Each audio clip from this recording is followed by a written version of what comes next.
नमस्ते गाइस। हम आज ये बताएंगे कि अभी 8:30 बजे एक न्यूज आई है कि 500 और 1000 रुपए के नोट जो पुराने चले आ रहे थे वो अब बंद हो चुके हैं। और जो जिन किसी के पास भी 500 और 1000 रुपए के पुराने नोट है, या तो वो 11 तारीख को 12 बजे से पहले पहले किसी को देना चाहे, कि जिसे लेना चाहे, कोई ट्रांजेक्शन करना चाहे तो वो कर सकते हैं। या फिर अगर उनको 500 1000 रुपए के नोट जिनके पास ज्यादा है तो उनको घबराने की कोई जरूरत नहीं है।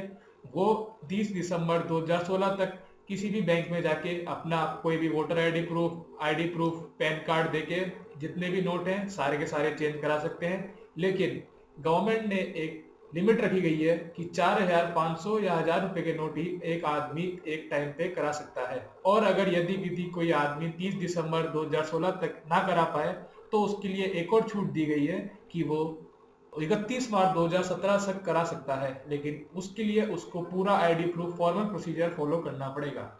और अगर कोई भी 8 तारीख मिडनाइट तक यानी कि 12 बजे से पहले रात के कोई भी ट्रांजेक्शन करना चाहे 500 1000 रुपए का नोट तो उसका मान्य होगा। और अगर उसके बाद अगर वो 500 1000 रुपए के नोट का लेन देन करता है तो उसको गवर्नमेंट यानी कि सरकारी अस्पताल या सरकारी दवाखाना इनमें उसको 500 1000 रुपए के नोट ले सकते हैं। वरना और कोई प्राइवेट इंस्टीट्यूशन और बाकी अदर कोई इंस्टीट्यूशन 500 1000 रुपए के नोट नहीं एक्सेप्ट करेंगे। ये काफी अच्छा स्टेप है मोदी सरकार का, काफी बहुत सही स्टेप है हमारे आरबीआई गवर्नर और मोदी जी का। इससे हमारा काफी हद तक जो हमारा करप्शन चला रहा था, ब्लैक मनी की, जिसके बारे में हम बात करते हैं, क्योंकि काफी हम बहुत पीछे वाले अपने प्रोग्रेस के अंदर। हमारी इकोनॉमी तो बहुत ज्यादा बढ़ रही है, लेकिन इकोनॉमी के साथ साथ जो हमारा काला धन यानी कि जो ब्लैक मनी इकट्ठा हो रहा है वो काफी काफी ऊंचा जा रहा है। मतलब हमारी इकोनॉमी 10% है तो वो 20% बढ़ रहा है। तो जब हमारी टेबल देखते हैं तो हमको ऐसा लगता है कि हम इकोनॉमी में तो इतने ऊपर हैं, लेकिन ब्लैक मनी में इससे भी ज्यादा ऊपर है, तो हमारी ओवरऑल रैंकिंग कम गिनाव में आती है।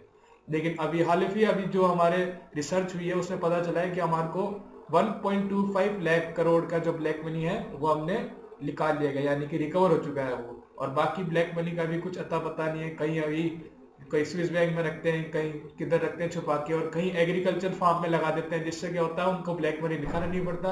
इसलिए कोई ना कोई स्टेप लेना जरूरी था कोई सरकार को, जो कि अभी हमारी बीजेपी सरकार मोदी जी ने लिया है। अब आगे हम देखेंगे कि ये सही है कि गलत है। और जब उनने स्पीच दी थी सबसे पहले उन्होंने बोला था कि इनका मोटो है सबका सरकार सबका विकास, यानी कि सरकार सबकी है और ये सबका विकास करेगी। तो हमने अभी तक कोई ऐसी सरकार नहीं देखी हमारे तंत्राल में कि ऐसी कोई सरकार जिसने ऐसा ब्लैक मनी इतने हद तक कम कराओ।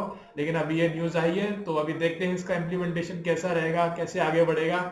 लेकिन हम तो ये सोचेंगे मोदी जी की जय हो और जय भारत।